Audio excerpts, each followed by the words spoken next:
Je rappellerai à ce ministre des Sports qui a peut-être vu ses compétences en matière sportive, perdu ses réflexes état de droit et justice, que la jurisprudence clairement établie de la Cour européenne des droits de l'homme consacre ce qu'on appelle, ici en Europe, la liberté d'expression.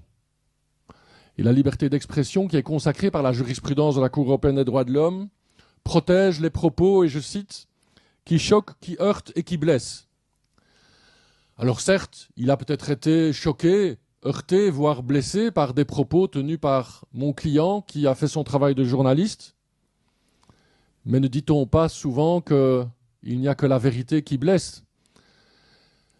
Et donc je lui rappelle et je le renvoie vers cette jurisprudence-là, ce que nous irons expliquer aux enquêteurs qui veulent, parce que c'est une plainte avec constitution de partie civile, entendre mon client dans les prochains jours.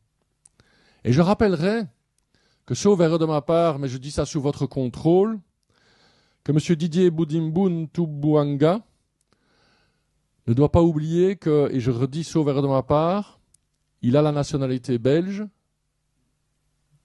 Je vois qu'on confirme dans la salle, ce qui fait que la Belgique et la justice belge est compétente pour juger des crimes qui seraient commis à l'étranger ou au départ de l'étranger, pour le juger même en son absence.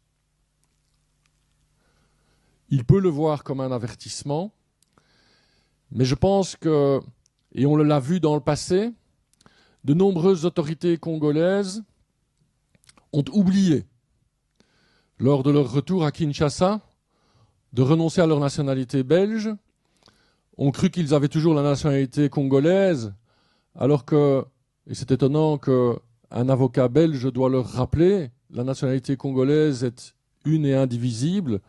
Si on obtient une autre nationalité, on perd la nationalité congolaise, et ce n'est pas simplement parce qu'on retourne au pays et qu'on renonce, même devant ses propres autorités, à sa nationalité belge, qu'on perd la nationalité belge et qu'on récupère la congolaise.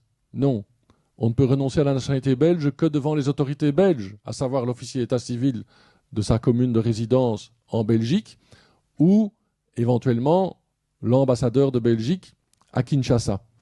Tout autre acte de renonciation, même publié au journal officiel, et j'en ai vu des publications qui m'ont bien fait sourire, journal officiel congolais, c'est juste de la blague.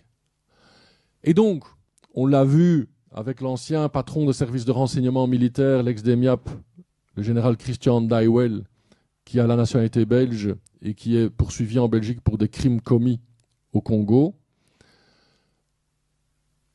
Et visiblement, il y en a d'autres, et personne à Kinshasa ne tire les leçons des mésaventures, de la mésaventure du général Christian Daiwel.